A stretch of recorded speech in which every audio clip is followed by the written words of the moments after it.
Olá, tudo bem com você? A graça e a paz do Senhor Jesus.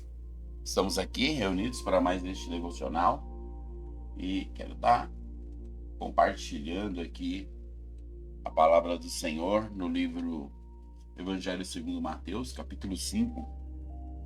Eu vou estar lendo os primeiros 12 versículos e podendo fazer um compartilhamento sobre cada um desses pontos. Com certeza não devo terminar tudo hoje, mas que seja muito importante para nós, à luz da palavra de Deus e desse nosso tempo que estamos vivendo de graça, receber este alimento do reino e saber fazer essa conciliação, ok? Vamos lá? Mateus capítulo 5, verso 1 em diante diz assim: Vendo Jesus as multidões, subiu ao monte e como se assentasse, aproximaram-se os seus discípulos. E ele passou a ensiná-los, dizendo: Bem-aventurados humildes de espírito, porque deles é o reino dos céus. Bem-aventurados que choram, porque serão consolados. Bem-aventurados mansos, porque herdarão a terra. Bem-aventurados que têm fome e sede de justiça, porque serão fartos. Bem-aventurados os misericordiosos, porque alcançarão misericórdia. Bem-aventurados os limpos de coração, porque verão a Deus. Bem-aventurados os pacificadores, porque serão chamados filhos de Deus. Bem-aventurados os perseguidos por causa da justiça, porque deles é o reino dos céus. Bem-aventurados sois quando, por minha causa, vos injuriarem e vos perseguirem e mentindo disserem todo mal contra vós. Regozijai-vos e exultai, porque é grande o vosso galardão nos céus, pois assim perseguiram aos profetas que vieram antes de vós. Amém. O Senhor Jesus começa a ensinar uma série de palavras aqui no capítulo 5 de Mateus, faz esse registro. Então nós temos o capítulo 5, o capítulo 6 e o capítulo 7. São considerados como sermões da montanha, mas também alguns chamam de as palavras do reino. Nessa conciliação, o Senhor coloca bases cristãs, das quais ele veio ensinar, dentro de um contexto geral. Quando você lê o Evangelho segundo Mateus, você vai ver que todo o progresso dos ensinos e das palavras do Senhor Jesus, elas vão de um jeito até o capítulo 11. Porque no capítulo 12 ele é totalmente rejeitado. Então no capítulo 13 ele muda sua pregação. Ele já não fala mais diretamente, e ele antes vai falar agora por parábolas. E já não vai mais ter aquela palavra de cura e de restauração para Israel, apenas para indivíduos. E você então vê que a rota do Senhor Jesus dentro do seu ministério muda no capítulo 12. Não que do capítulo 11 para trás, o que ele disse deve ser deixado de lado, apagado. Muito pelo contrário. É muito valioso. Mas para quem ele disse, para quem ele instruiu, não serviu, que era a nação de Israel. E aí, a partir do capítulo 14, ele faz o milagre da multiplicação dos pães, que aponta para o Senhor cuidando do seu povo, até que ele volte. E a partir de então, ele vai fazer tudo a partir de indivíduos, ser provado mais ainda por esses sacerdotes e escribas e fariseus, para mostrar esse cordeiro perfeito. E aí vai cumprir aquela parte, né, de 13:44, que ele fala que ele achou o tesouro, escondeu o tesouro e vendeu tudo que tinha para comprar o campo. É quando ele se esvazia de tudo e vai morrer ali na cruz. O Evangelho segundo Mateus é o meu favorito. É muito tremendo. Embora ele é muito favorito para mim nessa tocante a entender a igreja e avançar com a igreja em como que vamos fazer com que a vida da igreja flua. Porque o Evangelho segundo João, ele é muito poderoso para nos ajudar a entendê-lo como Deus, o Deus poderoso, bondoso. Os 4 evangelhos são maravilhosos. Ok, e ele começa então esse Sermão da Montanha aqui. E eu quero poder falar um pouco dessas coisas. Eu posso falar um pouco aqui, amanhã eu volte a falar do mesmo tema. Bem-aventurado, essa palavra bem-aventurado, ela na linguagem grega, ela é Makarios. Makarios. Não, é como se estivesse falando Makarios, os humildes de espírito. Então é Makarios, é bem-aventurado, é mais que feliz, muito feliz.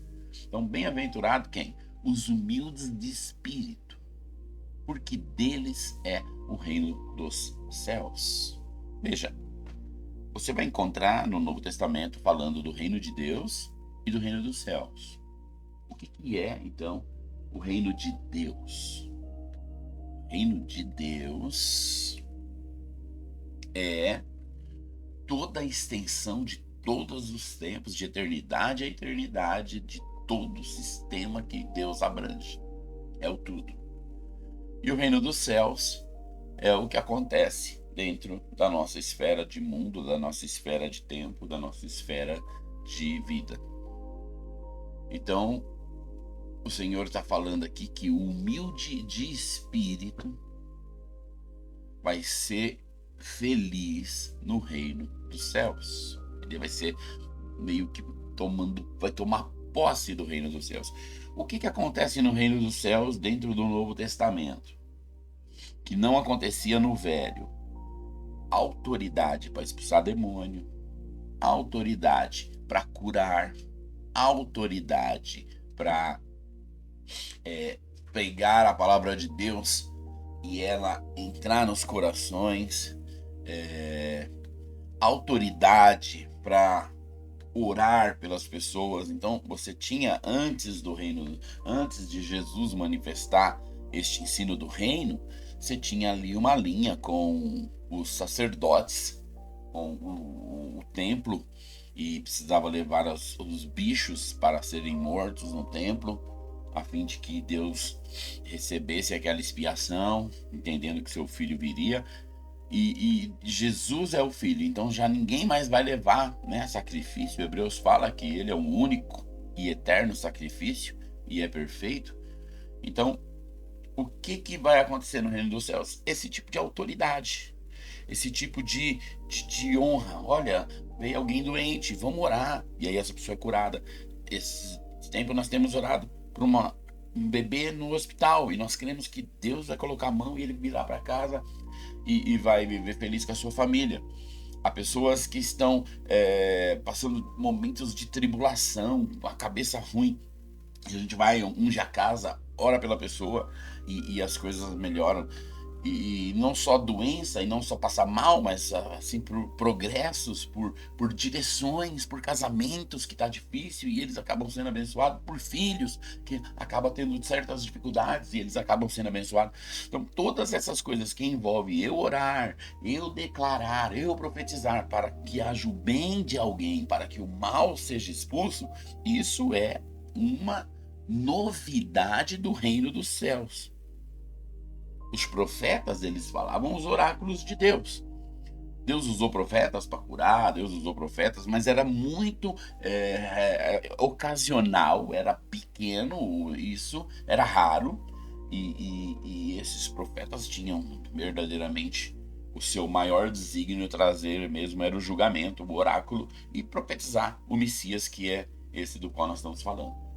Então não é a mesma coisa. Então só o reino dos céus abre esse leque de autoridade que era apenas de Deus, para apenas Deus fazer, mas para que agora aconteça através da igreja. E a igreja não é um prédio de bloco de cimento, a igreja é a reunião de pelo menos 2 ou 3, e a partir daí, quantos estiverem junto, não tem limite de tamanho, mas o mínimo é 2 ou 3. Ok? E então o que aponta esse ser humilde para que domine-se essas razões do reino do céu? Quando é que você vai ser usado por cura? Quando é que você vai ser usado por libertação? Quando é que você vai ser usado para abençoar? Quando você é humilde de espírito. O que é ser humilde de espírito?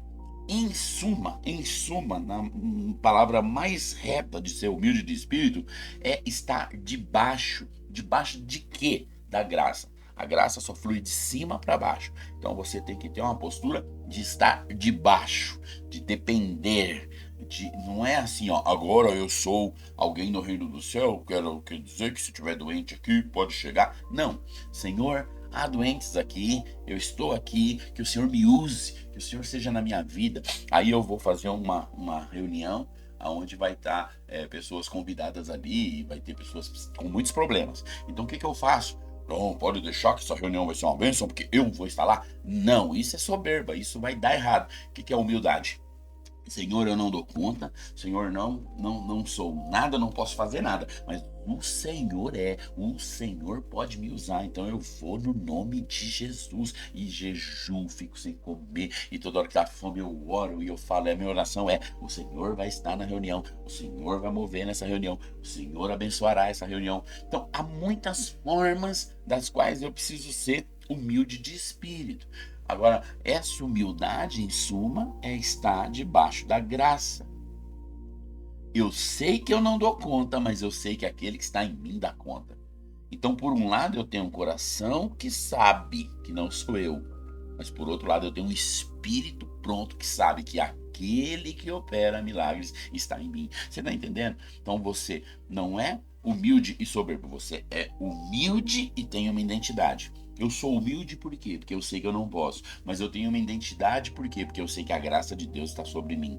E dentro desse saber, eu me abaixo mais ainda para buscar de Deus, para orar, para estar atento à voz do Espírito. E aí o reino dos céus vai ser comandado. Que bênção, né? Que bênção. Então, os bem-aventurados que Deus vai usar nesse tempo são os humildes de espírito. Não se ache, não tenha grandes pensamentos sobre você, mas saiba que o Senhor pode operar poderosamente através da sua vida. Eu quero, neste momento, orar em via dupla. Se você está precisando de um benefício do reino do céu, é por isso que eu quero orar. Mas se você já é um filho de Deus e você quer ser grandemente usado, então eu quero também orar para que você cresça no nome de Jesus. Amém? Pai Santo, eu oro por este filho, por esta filha que está passando dias difíceis, que está doente, que está acometido por pressões das dívidas, por pressões psicológicas de ataques de pais, de mães, de filhos ou de patrões, no nome de Jesus. Toma-os, Pai, toma-os com o seu poder e enche-os de vida para que eles possam fluir, para que eles possam, neste pior momento, ter o maior benefício da salvação, que é a paz, que eles possam ter paz, viver em paz com o Senhor. Eu oro também, Deus, por este ministro, por este filho, por este servo que será grandemente usado nesses dias. Leve-o a estar debaixo da graça, que ele não venha, Senhor, apenas fazer porque ele sabe, que ele não venha apenas fazer porque ele tem que fazer, que ele não venha fazer porque ele viu alguém fazer, não, antes pelo contrário, leve a ele, Senhor, leve a ele a estar debaixo da sua graça nos bastidores, aprendendo mais, buscando mais, querendo mais. Ensina-nos nesses dias sobre as tuas palavras do reino para a glória do Senhor. Que o Senhor te abençoe e te guarde. Fique na paz em nome de Jesus. Amém?